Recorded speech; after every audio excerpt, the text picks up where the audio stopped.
وبركاته. الحمد لله إن الحمد لله نحمده ونستعينه ونستغفره ونعوذ بالله من شرور أنفسنا ومن سيئات أعمالنا من يهده الله فلا مضل له ومن يضلل فلا هادي له وأشهد أن لا إله إلا الله وحده لا شريك له وأشهد أن محمدا عبده ورسوله أما بعد فإن خير الحديث كتاب الله وخير الهدي هدي محمد صلى الله عليه وسلم وشر الأمور محدثاتها وكل محدثة بدعة وكل بدعة ضلالة وكل ضلالة في النار. رب اشرح لي صدري ويسر لي أمري واحلل عقدة من لساني يفقهوا قولي. الحمد لله الذي هدانا لهذا وما كنا لنهتدي لولا أن هدانا الله. মুহতারাম হাজিরিন, আল্লাহ তাআলার অশেষ মেহেরবানি যে আল্লাহ তাআলা আমাদেরকে এশার নামাজ আদায় করার পরে আবার কোরআনের তাফসীর শোনার জন্য যে কবুল করছেন, আমাদেরকে যে আল্লাহর ঘরে বসাইছেন, আমাদের মা বোনরাও আসছেন, এটা আল্লাহ তাআলার পক্ষ থেকে বহুত বড় মেহেরবানি। এখন তো বুঝতেছি না, শুধু এই 3টা বিল্ডিংয়েই শত শত মানুষ আছে, তার থেকে বাছাই করে আল্লাহর ঘরে বসাইছেন। আল্লাহর কোরআন শোনানোর জন্য আল্লাহ তৌফিক দিয়েছেন। সেই জন্য সেই রব্বে কারিমের দরবারে দিল থেকে জবান খুলে দিয়ে জোরে সোরে সবাই একবার কালেমায়ে শুকর আদায় করি। সবাই বলি আলহামদুলিল্লাহ। আমরা সূরা নিসার 153 নম্বর আয়াত পর্যন্ত তাফসীর করছি। ওদিন একটু কম হয়েছে, ভূমিকম্প যেহেতু শুক্রবারে হয়েছিল, তারপরেই শনিবার তাফসীর, ওই জন্য ওই বিষয়ে কিছু কথা বলছি। আজকে 154 নম্বর আয়াত থেকে আমরা তাফসীর শুরু করব। আউযু বিল্লাহি মিনাশ শাইতানির রাজীম। বিসমিল্লাহির রাহমানির রাহিম। ورفعنا فوقهم الطور بميثاقهم وقلنا لهم ادخلوا الباب سجدا وقلنا لهم لا تعدوا في السبت وأخذنا منهم ميثاقا غليظا। 154 নম্বর আয়াতে আল্লাহ বলতেছেন ওয়া রাফা'না ফাওকু ওয়া রাফা'না, আমরা উঠাইয়া দিছিলাম, উঠাইয়া ধরলাম, ফাওকাহুম তুর, তুর পাহাড়কে তাদের উপর উঠাইয়া ধরছি। আল্লাহ তুর পাহাড়ে উঠাইয়া ধরছে। ওই ইহুদি মুসা আলাইহিস সালামের যে কওম বনি ইসরাইল, অনেক সুযোগ সুবিধা পাইছে, অনেক কিছু দেখছে চোখের সামনে, যে ফেরাউনের সৈন্যবাহিনী ফেরাউন সহ ধাওয়া করছে, সামনে পুরা লোহিত সাগর, আর যাওয়ার রাস্তা নাই, লাঠি দিয়ে বাড়ি দিছে, 12টা রাস্তা হয়েছে, সব দেখছে, ফেরাউনের ডুবাই দিছে। তারপরে মুসা আলাইহিস সালামের শেষে অস্বীকার করছে, আল্লাহরে অস্বীকার করে। এরপরে তাদের থেকে অনেক প্রতিশ্রুতি নিছে, আবার তাদেরকে আল্লাহ মাফ করছে। তিহ উপত্যকায় আসছে, তাদেরকে বলা হয়েছিল ইয়াতে যাওয়ার জন্য, বাইতুল মাকদিস মুকাদ্দাস, ওই দরজা দিয়া সেজদায় অবনত হয়ে যাইতে বলছিল, আমাকে ক্ষমা করো, আমাদেরকে ক্ষমা করো, এটা বইলা, তাও সেটাও করে নাই।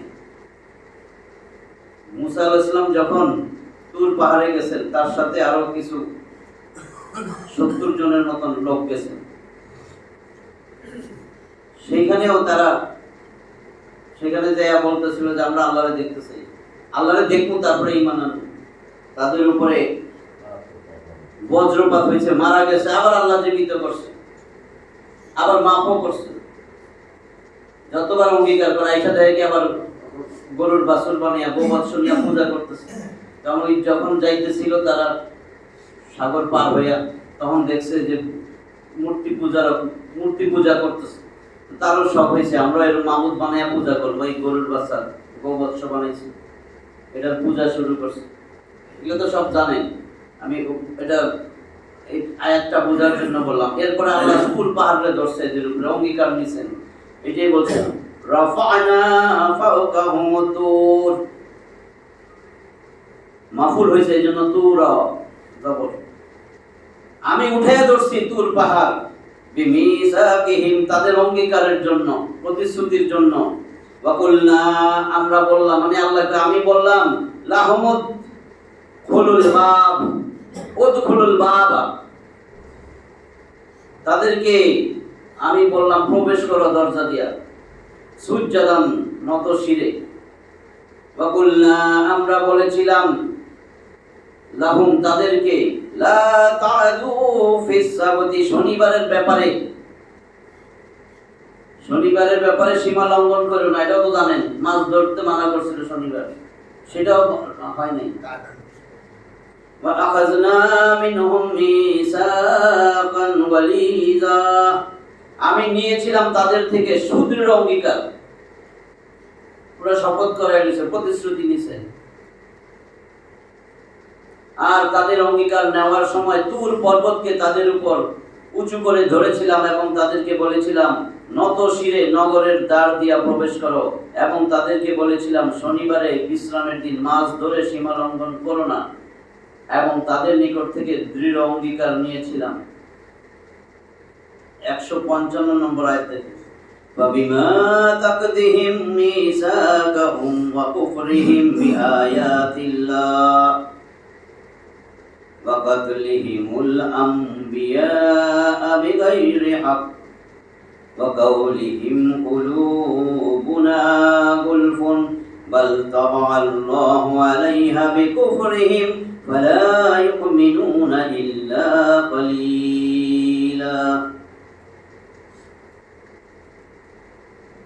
দেখেন কি বলে, ফাবিমা নাকদিহিম মিসাকাহুম, অথবা তাদেরকে শাস্তি দেওয়া হয়েছিল তাদের অঙ্গীকার ভঙ্গের কারণে। নাকাদা ইয়ানকিতু ভঙ্গ করা, ভেঙ্গা ফেলানো। নাকদিহিম তাদের ভঙ্গ করার কারণে, মিসাকাহুম তারা যে অঙ্গীকার করছে অঙ্গীকার ভঙ্গ করার কারণে তাদেরকে শাস্তি দেওয়া হয়েছিল। ওয়া কুফরিহিম বিআয়াতিল্লাহি, আল্লাহর আয়াতগুলোকে অস্বীকার করার কারণে। ওয়া কাতলিহিমুল আমবিয়া বিগাইরি হাক্কিন, আর অন্যায়ভাবে নবীদেরকে হত্যা করার কারণে। এই ইহুদিগুলো অন্যায়ভাবে নবীকে হত্যা করছে, আল্লাহর কাছে যত অঙ্গীকার করছে অঙ্গীকার ভঙ্গ করছে, আল্লাহর আয়াতগুলোকে অস্বীকার করছে। ওয়া কাউলিহিম কুলুবুনা গুলফুন, এবং তারা এই উক্তিও করেছিল যে আমাদের অন্তরগুলো আচ্ছাদিত, কয় আমাকে অন্তর আচ্ছাদিত, মানে আমাকে অন্তরে এগুলো ঢুকবে না। এই চারটা জিনিস, বল বরং তাবাআল্লাহু আলাইহা, আল্লাহ তাআলা তাদের অন্তরে মোহর মাইরা দিবেন। তাবা মোহর মাইরা দেওয়া। কেন মোহর মারছেন? বিকুফরিহিম তাদের কুফরির কারণে, আল্লাহর আয়াত অস্বীকার করছে। ফালা ইউমিনুনা তাই তারা ঈমান আনবে না, ইল্লা কালিলা তবে অল্প সংখ্যক ছাড়া তারা ঈমান আনবে না। হিন্দুদের মধ্যে কিছু কিছু ঈমান আনছে, অল্প সংখ্যক।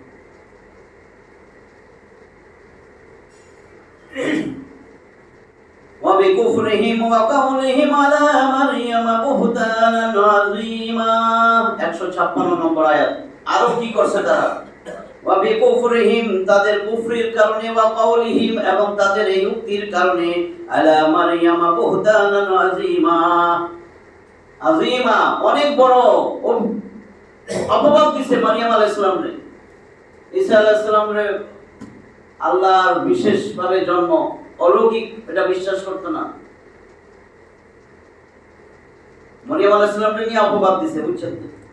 আসবে ব্যাখ্যায় এটাই বলছে, ওয়া কুফরিহিম ওয়া কাউলিহিম তাদের কুফরির কারণে এবং তাদের উক্তির কারণে, আলা মারইয়াম বুহতানান আযীমা মারিয়ামের বিরুদ্ধে মারাত্মক অপবাদ দেওয়ার কারণে তারা অভিশপ্ত হয়েছিল। কি অপবাদ? এই আয়াতের লক্ষ্যার্থ হলো ইউসুফ নাজ্জার, যারা জোসেফ নামে ডাকতো,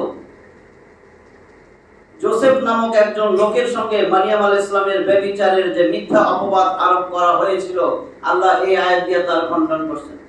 আল্লাহ আয়াত না দিলে তো কি হইত? বুঝা গেছে কথাটা? আল্লাহ এই আয়াত দিয়ে খণ্ডন করছেন যেটা মিথ্যা অপবাদ। আজও কিছু তথাকথিত তত্ত্বানুসন্ধানী এই মস্ত বড় মিথ্যা অপবাদকে একটি প্রামাণ্য সত্য বলে বিশ্বাস করে এবং ইউসুফ নাজ্জারকে, ওই বেটা জোসেফ, ইউসুফ নাজ্জারকে ঈসা আলাইহিস সালামের পিতা প্রমাণ করার অপচেষ্টা করে। নাউজুবিল্লাহ। এমনকি তারা ঈসা আলাইহিস সালামের অলৌকিক জন্মকে অস্বীকার করে। 157 দেখেন আল্লাহ কি বলছেন ঈসা আলাইহিস সালামের ব্যাপারে। ওয়াকাউলিহিম, এবং তাদের এই উক্তিও যে ইন্না কাতালনাল মাসীহা ঈসা ইবনে মারইয়াম রাসূলুল্লাহ, তারা এই উক্তিও করে যে এই যে আল্লাহর রাসূল কয় মরিয়মের পুত্র ঈসা আমরা তারে হত্যা করছি। ইন্না কাতালনা, নিশ্চয় আমরা হত্যা করে ফেলেছি, আল মাসীহা ঈসা ইবনে মারইয়াম, মরিয়মের পুত্র মরিয়ম তার তনয় মানে পুত্র ঈসাকে, মসিহকে আমরা হত্যা করেছি। রাসূলুল্লাহ, যে আল্লাহর রাসূল। ওয়ামা কাতালুহু, আল্লাহ বলতেছেন ওয়ামা কাতালুহু, তারা তাকে হত্যা করে নাই। ওয়ামা সালাবুহু, তারা তাকে শুলেও চড়ায় নাই। ওয়ালাকিন শুববিহা লাহুম, বরং তাদের মতিভ্রম হয়েছিল। আমি তাদেরকে গোলক দাদায় ফেলেছি, তাদেরকে আমি ধাঁধায় ফেলে দিয়েছি, বিভ্রম হয়েছিল। ওয়া ইন্নাল্লাযীনা ইখতালাফু ফীহি লাফী শাক্কিন মিনহু, এবং ইন্নাল্লাযীনা, যারা ইখতালাফু, মতভেদ করেছে তাদের মধ্যে তখন সন্দেহের সৃষ্টি হয়েছে, মতভেদ করছে, তিনটা গ্রুপ হয়ে গেছে। কেউ বলছে যে ঈসা আলাইহিস সালাম শুলে চড়াই দিয়েছে, কেউ বলছে না ঈসা আলাইহিস সালাম এটা অন্য লোক ছিল, আর একজন কইছে আরে ঈসা আলাইহিস সালাম আল্লাহ যে উঠাই নিছে, আমরা সচক্ষে দেখছি। তিন গ্রুপ ব্যাখ্যা আছে। তাহলে এই মতভেদের কারণে এখন তাদের মধ্য থেকে বিভিন্ন জনের মধ্যে সন্দেহের সৃষ্টি হয়ে গেছে।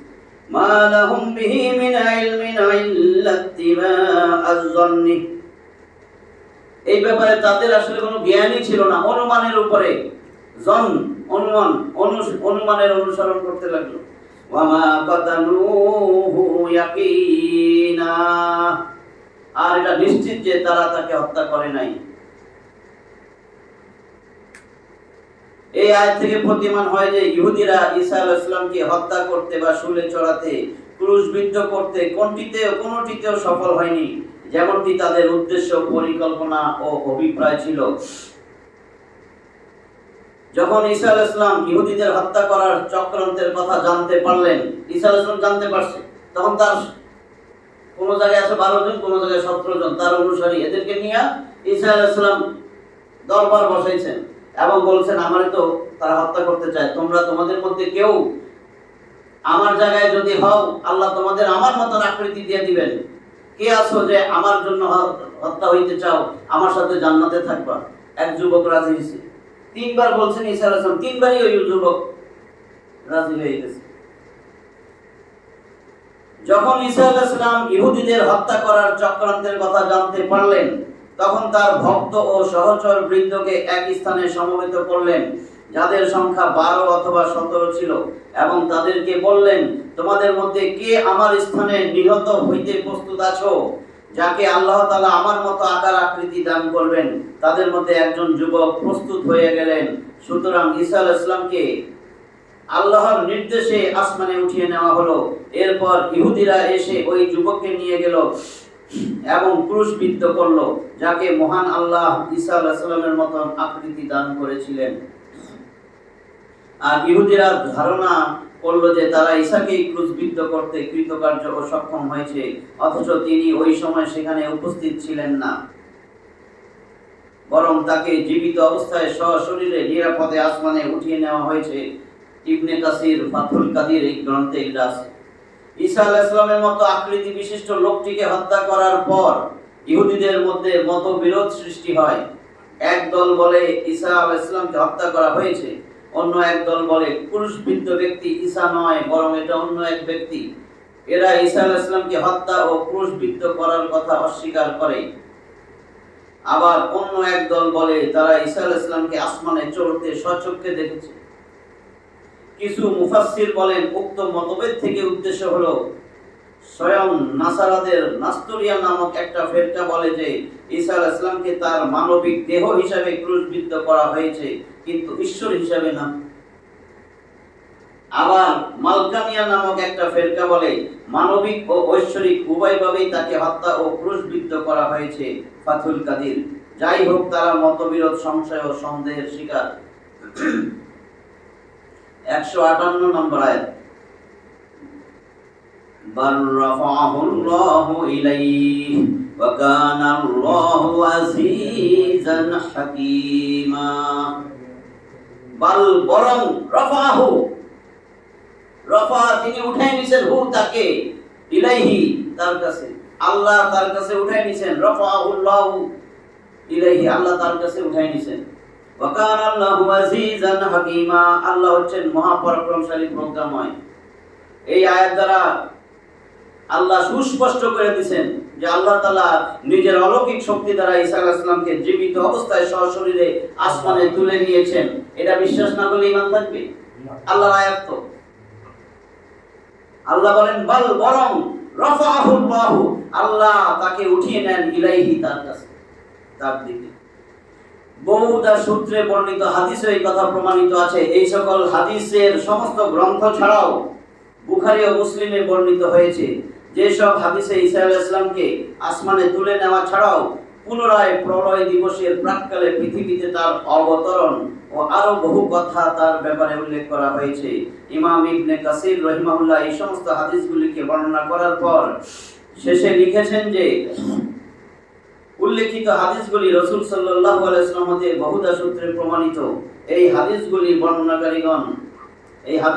বর্ণনাকারীগণ হলেন আবু হুরায়রা রাদিয়াল্লাহু তাআলা আনহু, আব্দুল্লাহ ইবনে মাসউদ রাদিয়াল্লাহু তাআলা আনহু, উসমান বিন আবুল আস, আবু উমামা, মুজাম্মি বিন জারিয়াহ, আবু সারিয়া, হুযায়ফা বিন উসাইদ, আব্দুল্লাহ বিন আমর বিন আস রাদিয়াল্লাহু তাআলা আনহু প্রমুখ সাহাবাবৃন্দ।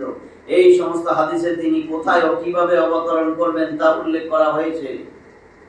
কিয়ামতের আগে দামেস্কের মিনারা শারকিয়াতে ফজরের নামাজের একামতের সময় অবতরণ করবেন। তিনি শূকর হত্যা করবেন, ক্রুশ ভেঙে ফেলবেন এবং জিজিয়া কর বাতিল করে দিবেন।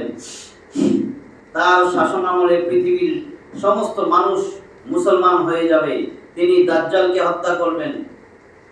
তার যুগে ইয়াজুজ ও মাজুজ এবং তাদের ফিতনা ফাসাদের প্রকাশ ঘটবে এবং তার বদওয়াতে তারা বিনাশ ও ধ্বংস হয়ে যাবে। আল্লাহ তাআলা মহাপরাক্রমশালী ও বিজয়ী, তার ইচ্ছাকে কেউ রদ করতে পারে না। যে তার আশ্রয়ে চলে আসবে তার বিরুদ্ধে যে যতই ষড়যন্ত্র চক্রান্ত করুক না কেন তার কোনো ক্ষতি করতে পারবে না।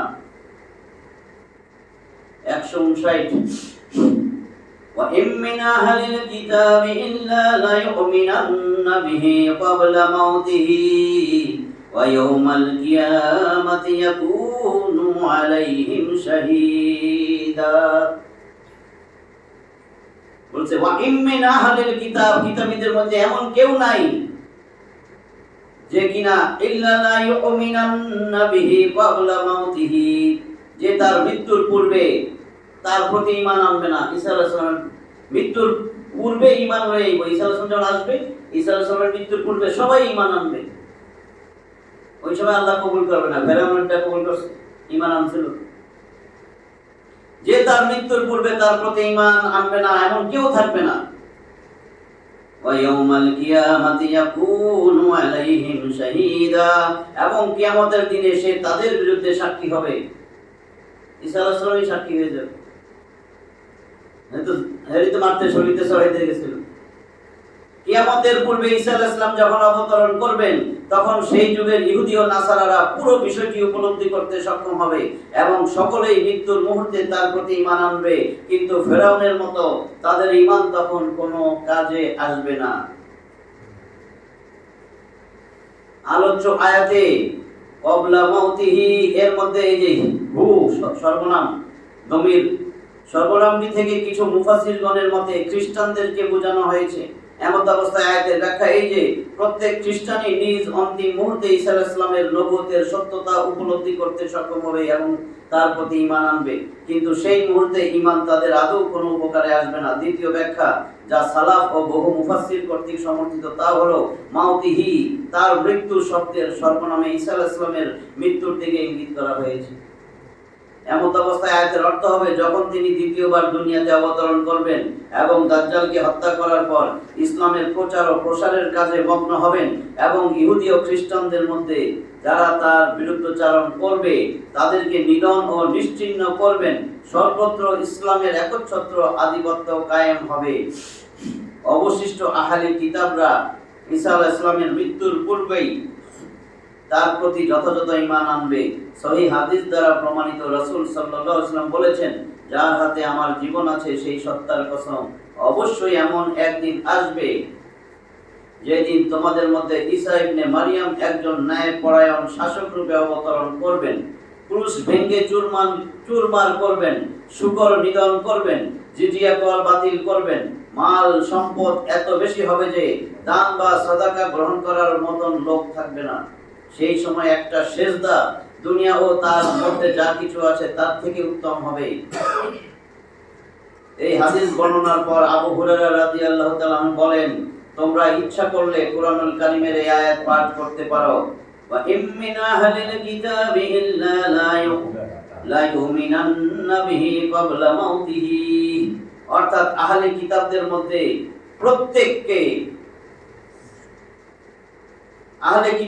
মধ্যে প্রত্যেকে নিজ মৃত্যুর পূর্বে অবশ্যই তার প্রতি ঈমান আনবে।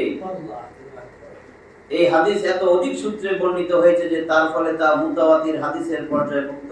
আর এই মুতাওয়াতির শুদ্ধ বর্ণনার ভিত্তিতেই আহলে সুন্নাহর সর্বসম্মত আকীদা মতে ঈসা আলাইহিস সালাম আসমানে জীবিত আছেন এবং কিয়ামতের প্রাক্কালে তিনি দুনিয়ায় আসবেন, দাজ্জালকে হত্যা করবেন, সমস্ত ধর্মের অবসান ঘটাবেন, সর্বত্র ইসলামের একচ্ছত্র আধিপত্য কায়েম করবেন। ইয়াজুজ ও মাজুজ তার সময় প্রকাশ হবে এবং তার বদদোয়ার কারণে ইয়াজুজ ও মাজুজের ফিতনার অবসান ঘটবে। 160 وَبِظُلْمٍ مِّنَ الَّذِينَ هَادُوا حَرَّمْنَا عَلَيْهِمْ طَيِّبَاتٍ ফাবিজুলমিন তাদের এই জুলুমের কারণে মিনাল্লাযিনা হাদু ওই ইহুদিদের জুলুমের কারণে হারামনা আলাইহিম তাইয়্যিবাত, আল্লাহ বলেন তাদের উপরে যেগুলা পবিত্র হালাল খাবার ছিল আমি অনেক কিছু তাদের হারাম করে দিয়েছি। হারামনা আমরা নিষিদ্ধ করেছিলাম আলাইহিম তাদের উপর তাইয়্যিবাত যা পবিত্র বস্তুগুলা ছিল, ওহিল্লাত পূর্বে যা তাদের উপরে হারাম হালাল ছিল বৈধ, ওহিল্লাত লাহুম ওয়া বিসাদ্দিহিম আন সাবিলিল্লাহি কাসীরা। দুইটা কারণে আল্লাহ কয় আমি তাদের উপরে যেটা পূর্বে থেকে বৈধ ছিল হালাল ছিল আমি হারাম করে দিয়েছি কষ্ট দেওয়ার জন্য। দুইটা কারণ কি, একটা হলো জুলুম করত, আর একটা হলো মানুষরা অধিকাংশ মানুষরা আল্লাহর পথে আসতে বাধা দিত। ওয়া বিসাদ্দিহিম তাদেরকে বাধা দেওয়ার কারণে আন সাবিলিল্লাহ আল্লাহর পথ থেকে কাসীরা অনেককে। সুতরাং ইহুদিদের জুলুমের কারণে আমি তাদের উপর উত্তম খাবারগুলো হারাম করেছিলাম যা তাদের জন্য হালাল করা হয়েছিল, এবং আল্লাহর রাস্তা থেকে অনেককে তাদের বাধা প্রদানের কারণে এই শাস্তি, অর্থাৎ তাদের অপরাধ ও অপকর্মের কারণে শাস্তি স্বরূপ বহু বৈধ জিনিসকে অবৈধ করে দিয়েছি। 161 وَأَخْذِهِمُ الرِّبَا وَقَدْ نُهُوا عَنْهُ وَأَكْلِهِمْ أَمْوَالَ النَّاسِ بِالْبَاطِلِ وَأَعْتَدْنَا لِلْكَافِرِينَ مِنْهُمْ عَذَابًا أَلِيمًا। দেখেন কি বলে, আখযিহিমুর রিবা, আখযিহিমুর রিবা, সুদ গ্রহণ করার কারণে আল্লাহ মানা করছিল সুদ খাইস না, মানুষের সম্পত্তি ভোগ করিস না, অন্যায়ভাবে সম্পত্তি দখল করিস না, আমাদের জন্য নয়। জানো আখাযা গ্রহণ করা, আখযিহিমুর রিবা, আর তাদের সুদ গ্রহণ করার কারণে, ওয়াকাদ এবং নিশ্চয়ই, নুহু আনহু আকলিহিম আমওয়ালান নাসি বিল বাতিল, বিল বাতিল মানে অন্যায়ভাবে, আমওয়ালান নাস মানুষের মালসমূহ খাওয়ার জন্য তাদেরকে নিষেধ করা হয়েছিল, সুদ খাইতে নিষেধ করা হয়েছিল। এবং তাদের সুদ গ্রহণের জন্য, যদিও তা তাদের জন্য নিষিদ্ধ করা হয়েছিল, এবং অন্যায়ভাবে লোকের ধন সম্পদ গ্রাস করার জন্য যা তাদের নিষেধ করা হয়েছিল, আতাদনা লিল কাফিরিনা মিনহুম, আল্লাহ বলেন আতাদনা, আমি তো প্রস্তুত করে রাখছি লিল কাফিরিনা, এই কাফেরদের জন্য, আযাবান আলীমা, মর্মন্তুদ শাস্তি। তাদের মধ্যে যারা কাফের, অস্বীকার করছে, আমি সুদ খাইতে মানা করছি, সুদ খাইছে, মানুষের সম্পদ অন্যায়ভাবে ভোগ করছে, আমি মানা করা সত্ত্বেও এদের জন্য আমি প্রস্তুত করে রাখছি মর্মন্তুদ আযাব। 162 লাকিনির রাসিখুনা ফিল ইলমি, কিন্তু আর রাসিখুনা সুগভীর ব্যক্তিরা, জ্ঞানে পরিপক্ক ব্যক্তিরা, ফিল ইলমি মিনহুম তাদের মধ্যকার জ্ঞানে পরিপক্ক ব্যক্তিরা, ওয়াল মুমিনুনা ইউমিনুনা বিমা উনজিলা ইলাইকা ওয়া মা উনজিলা মিন ক্বাবলিক, তাদের মধ্যে যারা জ্ঞানে পরিপক্ক এবং মুমিনগণ যারা তোমার প্রতি যা নাজিল করা হয়েছে এবং যা নাজিল হয়েছে তোমার পূর্বে তাতে ঈমান আনে। বুঝছেন তো না? ওয়াল মুকিমিনা সালাত, এবং সালাত প্রতিষ্ঠাকারীরা, ওয়াল মুতুনা যাকাত, এবং যাকাত আদায়কারী, ওয়াল মুমিনুনা বিল্লাহি ওয়াল ইয়াউমিল আখির, আর আল্লাহর উপর এবং আখিরাতের দিনের উপর ঈমান আনয়নকারী।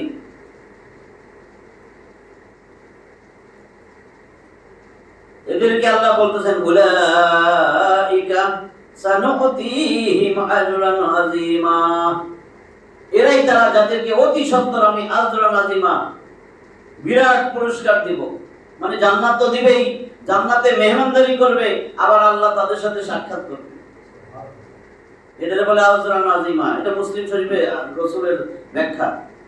আজরান আযীমা মানে কি? যদি বলতো আমি তাদেরকে পুরস্কৃত করব, এটাই তো জান্নাত, মহা পুরস্কার।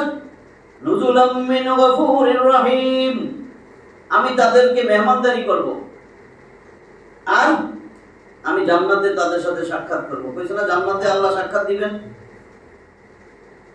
এটাই বলছে। সিন তা থাকলে শীঘ্রই, বলছিলাম না সিন সাফা, সানুতিহিম, আমি তাদেরকে অতি সত্বর দিব আজরান আযীমা, বিরাট পুরস্কার। কিন্তু তাদের মধ্যে যারা জ্ঞানে পরিপক্ক তারা এবং বিশ্বাসীগণ তোমার প্রতি যা অবতীর্ণ করা হয়েছে তাতে এবং তোমার পূর্বে যা অবতীর্ণ করা হয়েছে তাতেও বিশ্বাস করে, এবং যারা নামাজ যথাযথভাবে পড়ে, যাকাত প্রদান করে এবং আল্লাহ ও পরকালে বিশ্বাস করে, অচিরেই তাদেরকে আমি মহা পুরস্কার দান করব।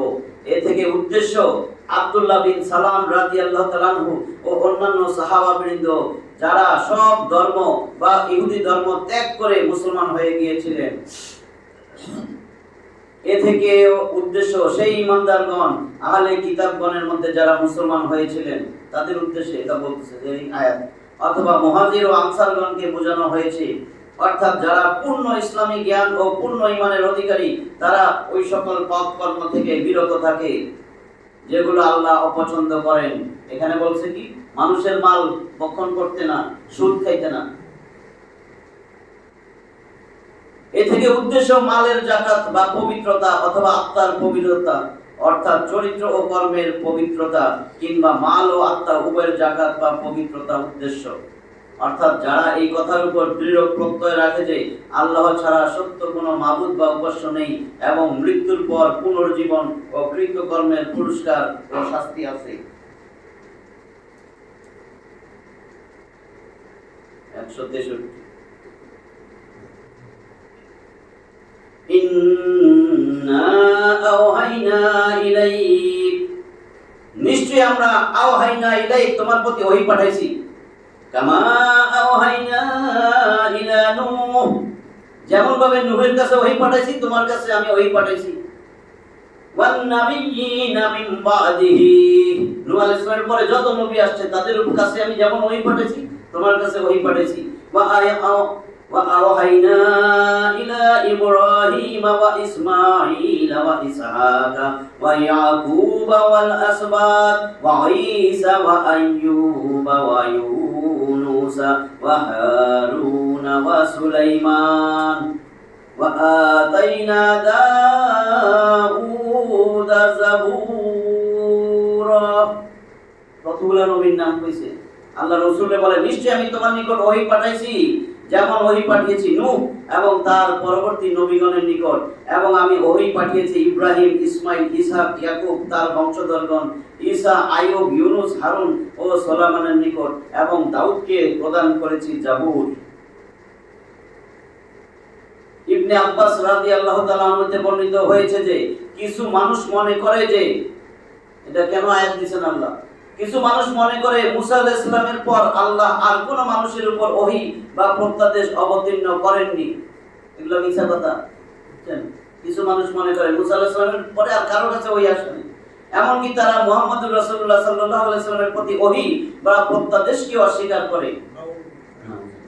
তার এই প্রেক্ষাপটে মহান আল্লাহ এই আয়াত অবতীর্ণ করেন, ওদের ধারণার খণ্ডন করেন এবং রাসূল সাল্লাল্লাহু আলাইহি ওয়াসাল্লামের রিসালাত ও ওহীকে প্রমাণ করেছেন।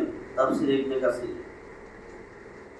164 তে কি বলে, ওয়া রাসূলান ক্বাদ কাসাসনাহুম আলাইকা মিন ক্বাবলু ওয়া রাসূলান লাম নাকসুসহুম আলাইক ওয়া কাল্লামাল্লাহু মূসা তাকলীমা। কি বলছেন, ওয়া রাসূলান, এবং এইসব রাসূলদেরকে ক্বাদ কাসাসনাহুম আলাইক, আর অনেক রাসূল যাদের বর্ণনা আল্লাহ বলতেছেন মিন ক্বাবলু রাসূলান, আর অনেক রাসূল যাদের বর্ণনা তোমাকে আমি পূর্বে দিয়েছি, ওয়া রাসূলান লাম নাকসুসহুম আলাইক, এবং অনেক রাসূল যাদের বর্ণনা তোমাকে আমি দেই নাই। রাসূলরে বলতেছেন আমাদের নবীরে যে আমি অনেক রাসূলের বর্ণনা তোমারে দিছি, ঘটনা বলছি, ইতিহাস বলছি, কাহিনী বলছি, কিন্তু অনেক রাসূলের কথা তোমারে বলি নাই। ওয়া কাল্লামাল্লাহু মূসা তাকলীমা, আর আল্লাহ মুসার সাথে সুস্পষ্টভাবে কথা বলেছেন।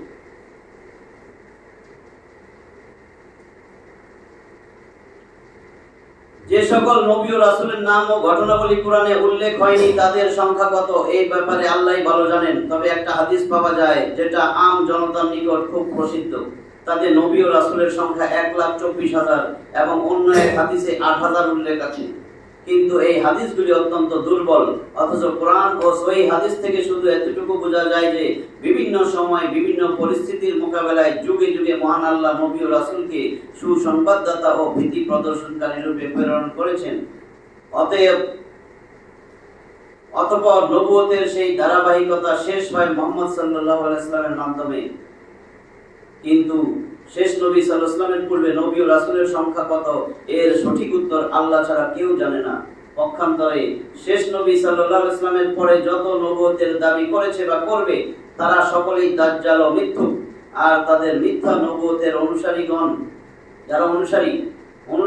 ইসলামের গণ্ডি হতে খারিজ, যারা উম্মতে মুহাম্মাদিয়া হতে পৃথক এক প্রতিদ্বন্দ্বী উম্মত, যেমন বাবিয়া বা হাইয়া, মির্জাইয়া বা কাদিয়ানি ফিরকা। অনুরূপভাবে মির্জা কাদিয়ানিকে প্রতিশ্রুত মাসিহ বলে বিশ্বাসী লাহোরি মির্জাই ফিরকাও। 165 রুসুলাম মুবাশশিরিন ওয়া মুনযিরিন। রুসুলান বহুবচন, এইসব রাসূলগণ মুবাশশিরিনা সুসংবাদদাতা, ওয়া মুনযিরিনা এবং সতর্ককারী ছিলেন। রাসূল তো ছিলেন সুসংবাদ সতর্ককারী। লিআল্লা ইয়াকুনা লিন-নাসি আলাল্লাহি হুজ্জাতুন বা'দার রাসূল, দেখেন এই 17কারী সুসংবাদদাতা কেন আল্লাহ পাঠাইলেন? যাতে পরবর্তীতে মানুষ কোন সময় আল্লাহর বিরুদ্ধে কোন অজুহাত খাড়া করতে না পারে। আমরা তো জানতাম না কি হইছে না হইছে।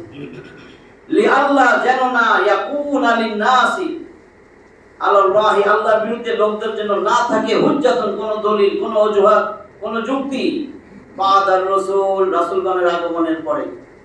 ওয়া কানা আল্লাহু আজিজান হাকীমা, আল্লাহ হচ্ছেন আজিজ হাকীম, মহাপরাক্রমশালী, প্রজ্ঞাময়।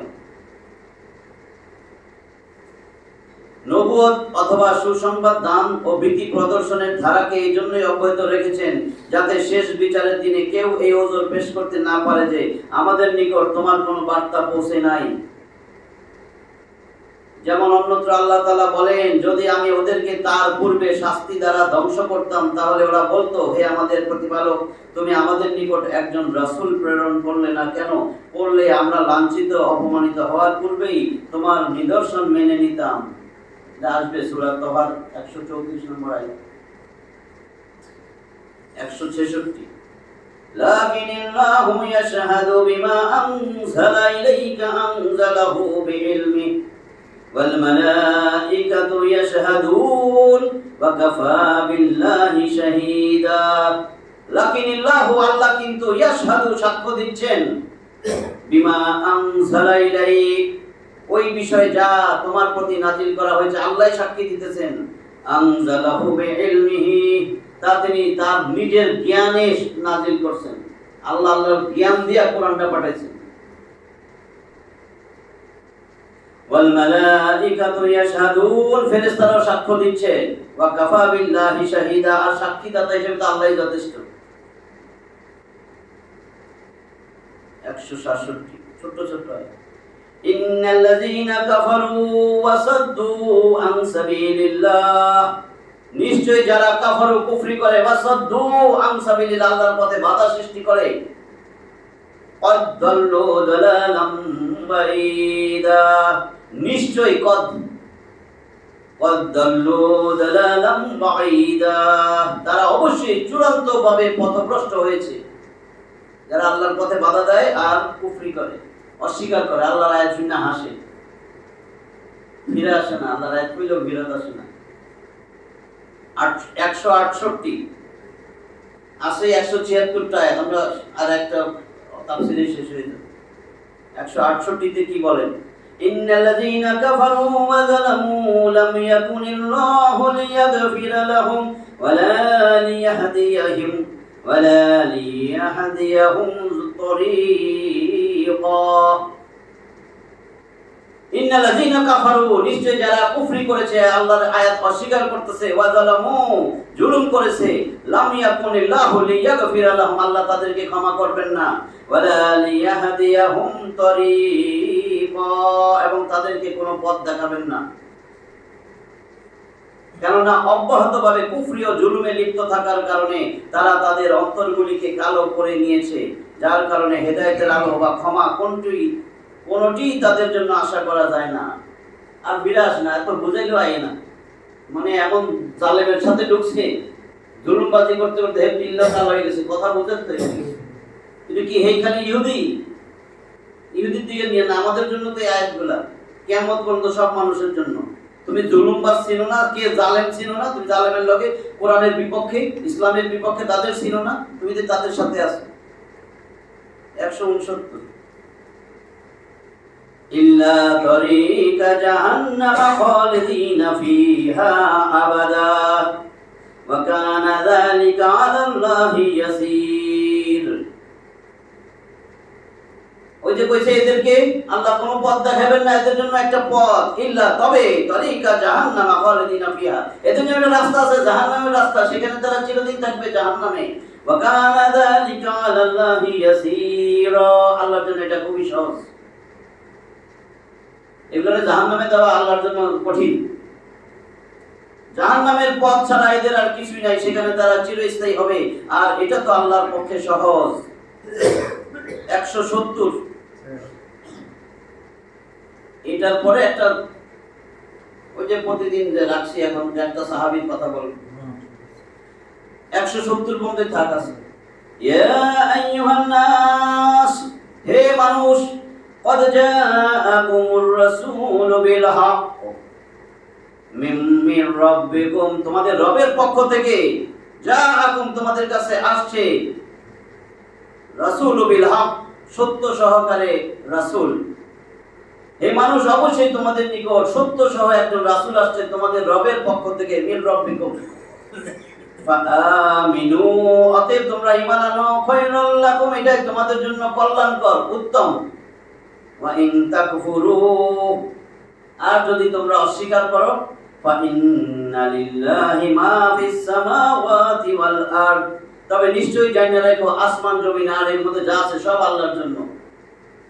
তোমরা অস্বীকার করলে আল্লাহর কোনো ক্ষতি আছে না, তোমরা ঈমান আনলে আল্লাহর লাভ হবে না, আল্লাহর মান সম্মান বেড়ে যাবে। ওয়া কানা আল্লাহু আলিমান হাকীমা, আর আল্লাহ হলেন সর্বজ্ঞ প্রজ্ঞাময়। তোমাদের কুফরি করার কারণে আল্লাহর কোনো ক্ষতি হবে না। যেমন মুসা আলাইহিস সালাম তার সহজাতিকে বলেছিলেন, তোমরা এবং পৃথিবীর সকলেই যদি অকৃতজ্ঞ কাফের হয়ে যাও, তবুও নিঃসন্দেহে আল্লাহ অভাবমুক্ত এবং সর্বপ্রশংসিত। এটা সূরা ইব্রাহিমে আসবে 14 নম্বর সূরার 8 নম্বর আয়াত। আর হাদিসে কুদসিতে বর্ণিত হয়েছে যে আল্লাহ বলেন, হে আমার বান্দা সকল, তোমাদের আদি ও অন্ত, শুরু আর শেষ পর্যন্ত যদি মানুষ আর জিন যদি একটা এমন মানুষের অন্তরের মতন হয়ে যায়, সব একটা অন্তরের মতন হয়ে যায় যে তোমাদের মধ্যে সর্বাধিক আল্লাহ ভীরু, তাহলে তাতে আমার সাম্রাজ্যে কোনো বৃদ্ধি লাভ হবে না, আমার সাম্রাজ্য কোনো বৃদ্ধি লাভ হবে না। আর তোমাদের আদি ও অন্ত সমস্ত মানুষ ও জিন যদি একটি এমন মানুষের অন্তরের মতন হয়ে যায় যে তোমাদের মধ্যে সব থেকে বড় অবাধ্য, তাহলে তাতে আমার সাম্রাজ্যে কোনো হ্রাস বা ঘাটতি হবে না।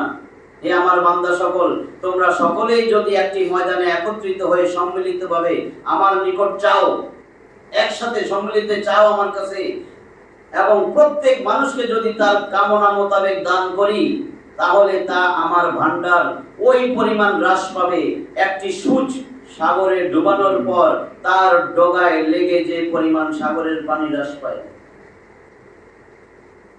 বুঝছেন?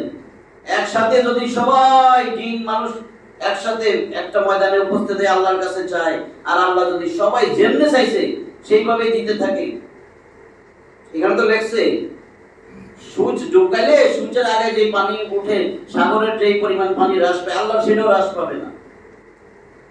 সাগর বুঝবে লিটার পাইব নি, হ্যাঁ আমার এক বালতি পানি লয়ে গেছে। এগুলা যে বলতেছি উদ্দেশ্য কি, ঈমান কিভাবে আনছে, কইছে সুদ খাইস না, মানুষের সম্পদ অন্যায়ভাবে ভোগ করো না। কত ভাবে কত রকমের চালাকি করে আজকে গরিব মানুষের জায়গা জমি, সাধারণ মানুষের জায়গা জমি দখল হইতেছে, কত কিছু হইতেছে না। কে করে এটা থাক, জানেনি কে করে, আমি করি না, আলেমে করে না, করে না, কি করে না। একটা আলেম দেখা করেছে ইতরে করে, এই ইতরের কাহিনী বানানো কোনো ঘটনা না, সত্য ঘটনা। ইবনে কাসিরে পাবেন, ইবনুল জাওজিতে পাবেন, ইবনুল আসিরে পাবেন, আল দাহাবি, এগুলো ঐতিহাসিক কিতাব, সব কিতাবে এই ঘটনাটা আছে। নবীর একজন সাহাবী একটু দেরিতে, অনেক পরে, মক্কা বিজয়ের পরে ইসলাম গ্রহণ করছে। আগে কুরাইশদের সাথে মুসলিমরা শাস্তি দিলে অংশগ্রহণ করত। সে যখন খুবাইব রাদিয়াল্লাহু তাআলা আনহু, তো জানেন ঘটনাটা কেমনে মারছে, খুব কষ্ট দিয়ে মারছে। সে তখন উপস্থিত ছিল কুরাইশদের সাথে, কাফেরদের সাথে, মুসলমান হয়নি।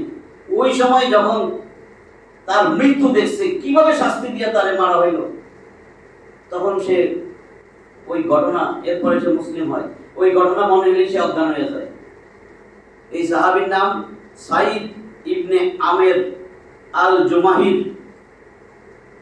সাইদ ইবনে আমের আল জুমাহির, বড় ঘটনা, আমি সংক্ষেপে শেষ করি। ওমর রাদিয়াল্লাহু তাআলা আনহুর শাসন আমলে ওমর রাদিয়াল্লাহু তাআলা আনহু তারে ডাকছেন যে, হে সাইদ, আমি তোমারে হিমসের গভর্নর বানাইতে চাই। হিমস সিরিয়ার একটা বাণিজ্যিক শহর, আমাদের চিটাগাং, সিঙ্গাপুর, ব্যাংকক, থাইল্যান্ড বাণিজ্যিক শহর। এরকম সেই সময় সবচেয়ে সমৃদ্ধশালী বাণিজ্যিক শহর ছিল সিরিয়ার হিমস। এই হিমসের গভর্নর বানাই দিছে। সে চাইতেছে না, জোর জবরদস্তি হিমসের গভর্নর বানাইছে, কিন্তু সে নিব না। তারপরে ওমর রাদিয়াল্লাহু তাআলা জোর করে তারে হিমসের গভর্নর বানাইছে। অনেকদিন পরে ওমর রাদিয়াল্লাহু তাআলা মনে হইল, আমি যে বানাই দিলাম তারে গভর্নর, আসলে নবীজির এই সাহাবী আসলে কেমন, আমি তো তারে ভালো মনে করেই করলাম, দেখি তার খবরটা লই। হিমসের কিছু প্রতিনিধি তার কাছে আসছে। নবী আমিরুল মুমিনিন তো সে অর্ধ দুনিয়ার বাদশা, তার কাছে যখন আসছে সে এখন বলতেছে ওমর রাদিয়াল্লাহু তাআলা সেই প্রতিনিধিরে বলতেছে, তোমাদের হিমসের মধ্যে গরিবদের কিছু তালিকা দিবা আমারে, কারা গরিব, কিরকম গরিব আছে, আর তোমাদের নতুন গভর্নর কেমন। তো এরা তো বলছে আমাদের নতুন গভর্নর খুব ভালো। তো কইছে যে তোমরা একটা গরিবের লিস্ট দিবা, আমি আমার রাষ্ট্রীয় তহবিল থেকে তাদের জন্য কিছু বরাদ্দ দিব। তো এরা তো চলে গেছে, তাই একেবারে লিস্ট করে আনছে গরিব কারা। তো ওমর রাদিয়াল্লাহু তাআলা আমার কাছে গরিবের লিস্ট দিছে। তো দেখে কি প্রথম দিকেই কিরে সাইদ ইবনে আমের আল জুমাহিরের নাম। তো সে আবার চিন্তা করছে এর তো অনেক নাম থাকতে পারে, এই নামটা কার, এটা কি তোমাদের গভর্নর নাকি, এটা কি কে তোমাদের গভর্নর? হ্যাঁ আমিরুনা, আমাদের আমির, উনি আমাদের আমির। আমিরুনা ফাকিরুনা, আমাদের আমির তো গরিব। তোমাদের আমির গরিব মানে? আবার পরে কয় হ্যাঁ আমিরুনা আফকারুনা, ওই যে আফআলুর ওজনে সবচেয়ে বেশি গরিব, গরিবের মধ্যে আবার সবচেয়ে গরিব, গভর্নর আবার সবচেয়ে গরিব মানে? আমাদের দেশের কথা মনে হয়ে গেল এরকমই, মানে আমাদের দেশটা এমনি গরিব, আর কিন্তু আরো গরিব। আমাদের দেশের এই যে গরিবটা, এই গরিবের সম্পত্তি দিয়ে আমি হিসাব করে দেখছি 9টা সিঙ্গাপুর কিনুন যাইব।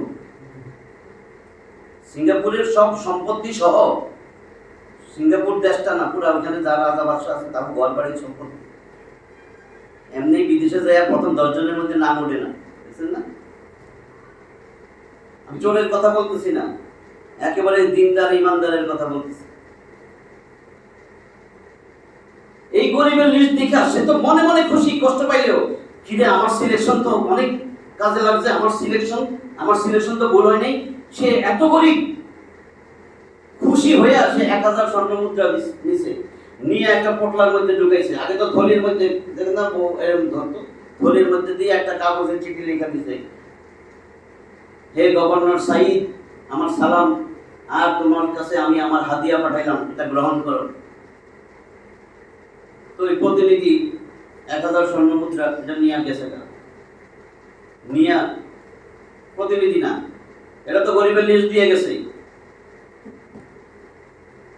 ওমর রাদিয়াল্লাহু তাআলা আনহুর লোকজনকে দিয়ে পাঠাইছে, হ্যাঁ দূত মারফত এই 1000 স্বর্ণ মুদ্রা থলির ভিতরে দিয়ে একটা চিঠি দিয়ে পাঠাইছে। এই দূত যেগুলা গেছে হিমসের গভর্নরের কাছে, বাসায় যাইয়া তার ওই সাইদ ইবনে আমের আল জুমাহির গভর্নর, তার কাছে যাইয়া বলছে আমিরুল মুমিনিন একটা চিঠি দিছে, আর এটা আপনার এই পোটলা দিছে। পোটলা খুইলা তো দেখছে, আরে 1000 স্বর্ণ মুদ্রা চিঠিতেও লেখা ইন্না লিল্লাহি ওয়া ইন্না মারছে। তার বউ তো ভিতরে, ঘরের ভিতরে, বউ তো শূন্য অবাক, কি প্রতিনিধি আইছে আর সেরকম চিল্লায় উঠলো কেন। বউ তো মনে করছে হায় হায়, কয় আকুতিলা ওমর ইবনুল খাত্তাব, ওমর ইবনুল খাত্তাব কি মারা গেছে, তাকে কি হত্যা করা হয়েছে? কয় না, এর থেকেও বেশি। কয় হায় হায়, তাহলে কোনো যুদ্ধে অসংখ্য আকুতিলা মুসলিমুনা, অনেক মুসলমান কি যুদ্ধে তাহলে হতাহত হয়েছে, যুদ্ধে পরাজিত হয়েছে? কয় না, তার থেকেও বেশি। কয় তাড়াতাড়ি বলো, এইভাবে এরকম করতেছো, কি হয়েছে? কয় ইয়াদখুলুদ দুনিয়া ফি বাইতি, আমার ঘরে দুনিয়া ঢুকাই দিছে, আমার ঘরে আখিরাত, আমার আখিরাত নষ্ট কইরা আমার ঘরে দুনিয়া ঢুকতেছে, দুনিয়া আমার ঘরে ঢুকতেছে আমার আখিরাত বরবাদ করার জন্য। একজনে হাতিয়া পাঠাইছে এটাই নিতে চায় না, আর মানুষের খুন করে মাইরা ব্যাংক ডাকাতি করে চুরি করে বদমাইশি করে তো লয়ে যায়, আবার পরবর্তীতে আবার কেউ আইসা চিন্তা করে আমি আর একটু খাবো বেশি।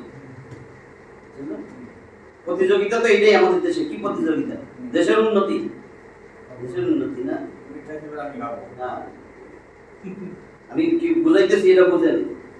ইসলাম আসলে এরকম চেঞ্জ হবেই। ইসলাম ছাড়া কোনোদিন, এই দেখেন জবাবদিহিতা, ইসলাম ছাড়া জবাবদিহিতা। এবার দেখেন ওই লোকগুলো যে দাঁড়ায় রয়েছে, দুধগুলো একটা একটা দিকে তাকায়, কি রে এটা কি মানুষ না ফেরেশতা? এটা কি শুরু করছো জামাই বউ? এখন বউ কইতেছে কি ব্যাপার, কি আমারে বলো। তখন সে ওইটা কইলো যে আমার ঘরে তো আখিরাত নষ্ট করার জন্য দুনিয়া ঢুকতেছে, তুমি আমারে কি হেল্প করতে পারো? বউরে কইতেছে জামাই যেরকম বউ হেরকম। সূরা নূর দেখবেন, সূরা নূর 24 নম্বর সূরা, সূরা নূর আছে 64টা আয়াত, দেখবেন 26 নম্বর আয়াত। আমি আয়াতটা অনেক বড় আয়াত। আল খাবিসিনা মানে খবিশের সাথে খবিশ, দুশ্চরিত্র নারীর সাথে আল্লাহ দুশ্চরিত্র পুরুষ মিলিয়ে দেন, সচ্চরিত্র পুরুষের সাথে সচ্চরিত্র নারী মিলিয়ে দেন। বুঝছেন তো? খবিশের লগে খবিশ, দেখবেন খবিশের লগে খবিশ মিলে। আগে বিয়া করতে গেলে কি হইতো? মা বোনের সাথে দেখছেন না, দেখতে গেছে, বলা চুপচাপ বসে রয়েছে, তাকেও না, মা বোন তো পাশে আছে। যখন মা বোন একটু কথা কথা এক ফাঁকে দেখে আবার চুপচাপ এমনি রয়েছে। আবার মা বাবা জিজ্ঞাইতো তুমি কোরআন পড়তে পারোনি, তুমি সূরা কয়টা জানো? আর এখন কি হয়? যদি ফুটবল খেলার সময় যায় বা ক্রিকেটের ম্যাচ, তুমি কোন দলের সাপোর্টার? মাইয়ারে জিজ্ঞাসা, মাইয়াও কইছে কোন দলের সাপোর্টার। খবিশের লগে খবিশ মিলাই। হ্যাঁ, রাত জায়গা টিভি দেখছো নি, তুমি খেলা দেখো নি? হ্যাঁ, তুমি অস্ট্রেলিয়ার সাপোর্টার নাকি তুমি মেসি, না তুমি মাসি মশা? আমি মাসি। বুঝছেন? এরকম করতে থাকে। কারণ খবিশের লগে আল্লাহ খবিশ মিলাই দিব। আমি ওইটা বোঝানোর জন্য বলছি। আর এখানে কি বউ মিলাইছে? সে বলতেছে আমার ঘরে তো দুনিয়া ঢুকতেছে, আখিরাত নষ্ট হয়ে যাবে, তুমি আমার এখান থেকে কি সেভ করবা? কই কি করতে হবে বলো? কই তুমি কি এলাকার গরিব মানুষের কাছে এখনই এই মুহূর্তের মধ্যে 1000 বিলাই দিতে পারবে? 1000 স্বর্ণ মুদ্রা? সে কয় এটা কোনো ব্যাপার? সে তারে 1000 স্বর্ণ মুদ্রা দেওয়া হয়েছে, সে বিলায় টিলিয়ে ওই লোক উপস্থিত থাকা অবস্থায় সব বিলাই দিয়ে তার প্রাইস। কই আমি গরিবের মধ্যে সব দিয়ে দিছি। আর এগুলাই অবাক হইয়া কাঁদতে কাঁদতে ফুফায় আইছে আমিরুল মুমিনিনের কাছে। আইসা কয় এটা কি পাঠাইলেন একটা গভর্নর? এটা কি মানুষ? জামাই যেরকম বউ এরকম। ও তো শুই না তো খুশিতে চোখে পানি, কিন্তু খুশি। এত গরিব, 1000 দিলাম হেঁটেও দিয়ে দিল। এরকম মানুষ আমি আমার সিলেকশন তো ভুলে নেই। নবীর সাহাবী, এ তো সত্যিকার পাক্কা ইমানদার। আমার তো তার সাথে দেখা করতে হবে, মন ছটফট করতেছে। যদি অনেক দূর, কত দূর চিন্তা করেন, এত দূর। তারপরে ওমর রাদিয়াল্লাহু তাআলা খুশিতে কাইন্দা দিয়েছেন। ওই যে দূত আয়েশা যখন এই কথাটা বলছে, 1000 স্বর্ণ মুদ্রা পাইয়াও বিলাই দিয়েছে। কারণ তার ইচ্ছা, আমার তো সাইডে দেখতে হবে, তার মুখে জড়ায় ধরতে হবে।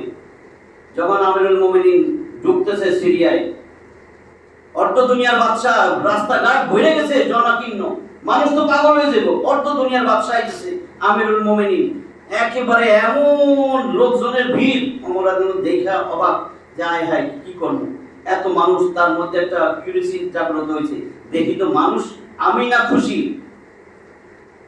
কারণ নেতার কাছে নেতা ভালোই সাজে, আমি তো শুনছি সে অনেক ভালো, দেখি জনগণের কাছে কেমন। দেখেন না জনগণের কাছে কেমন, বিদ্রোহী পার্টি দিতে যায়, তো জনগণের কাছে কেমন জিগাইতেছে। ইয়ারেও খবর দিছে, এত জনগণ দেখা ওমর রাদিয়াল্লাহু তাআলা ওইখানেই ওই গভর্নরের খবর দিচ্ছে তুমিও আসো, দেখেন অবস্থা। এরপরে ওমর রাদিয়াল্লাহু তাআলা বলেন, আমি যে নতুন গভর্নর তোমাদেরকে দিলাম, এই গভর্নরের ব্যাপারে তোমাদের কারো কোনো আপত্তি আছে, কারো কোনো কমপ্লেইন? সাথে সাথে একজন দাঁড়ায় গেছে, অভিযোগ। একজন দাঁড়াইলে সাথে সাথে আরো 3-4জন দাঁড়াইছে। একজন দাঁড়াইলে সাহস পায় আরো কয়েকজনে। দেখবেন রাস্তায় কিছু হয় নাই, রাস্তায় গাল এরকম করে একটু উপরে তাকাইতেছেন আর এরকম করে রয়েছেন। আপনারা দেখে দেখুন কয়জন এরকম আইয়া এরকম তাকায়। তো এই জন্য ওইটা যখন একবার কমপ্লেন দিতেছে, আরো 4জন দাঁড়ায় গেছে। কি ব্যাপার, এতক্ষণ কি শুনলাম আর 4জন দাঁড়ায় গেল? তোমরা বসো, একজন বলো কি কমপ্লেন কি? এক বুড়াই দাঁড়ায় কইতেছে, এরকম জবাবদিহিতা আছে ইসলামেই সম্ভব। কোনো ডরাইলো না তো কিছু, ভয় পাইলো না কেন? এখানে আমিরুল মুমিনিন আবার গভর্নর বসা, ভয় পাইলো না কেন? আমগো দেশে তো এটা সম্ভব, ঠিক না? আমগো দেশে এটা সম্ভব। জুতার ফিতা কিনতে গেলে কেস, যদি কই জুতার ফিতা কিনবো বাস শেষ। এটা বুঝতে দেরি, প্রথম পরে বুঝবো। আমগো জাতির পিতা কে? ইব্রাহিম আলাইহিস সালাম না? জুতার ফিতা। তাহলে এখন কি কইছি? প্রথম প্রশ্ন, বলো কি তোমার তার গভর্নরের বিরুদ্ধে কি প্রশ্ন? আমার অভিযোগ এই গভর্নর অফিসে অনেক দেরি করে আসে। কি ব্যাপার এই অভিযোগ? আচ্ছা ঠিক আছে, দ্বিতীয় অভিযোগ কি দেখি বলো। আমাকে গভর্নর মাসে একদিন অফিসে আসে না। মনে রেখেন প্রশ্ন, কি ব্যাপার তুমি মাসে একদিন আসো না? দাঁড়াও, আর তোমার কি তোমার কি অভিযোগ? আমি তো তাড়াতাড়ি কইতেছি। আমার অভিযোগ আছে, আমাদের এই গভর্নর রাতে কারো কোনো কথা শুনে না, কারোর সাথে দেখা করে না। দিনের বেলা কথা বলা যায়, রাত্রে কারোর সাথে দেখা করে না, কথা পায় না। কেন? তুমি তো মানুষের সেবা করবা, তুমি রাত্রে দেখা করো না। চতুর্থ জন, তোমার কি অভিযোগ? আমাকে আমির একটু সমস্যা আছে, প্রায় দেখি খিচুনি দিয়ে অজ্ঞান হয়ে পড়ে যায়, অসুস্থ হয়ে যায়। আচ্ছা, আর কারোর অভিযোগ দরকার নাই। সাইদ, তুমি বলো তো, তুমি কেন প্রতিদিন অফিসে দেরি করে আসো কেন? আমিরুল মুমিনিন, আমি তো এগুলো বলতে চাই নাই। আমি গভর্নর ঠিক আছে, কিন্তু আমার তো কোনো দাসী নাই। আমি আমার সংসারে সব কাজ আমি আর আমার বউ করি।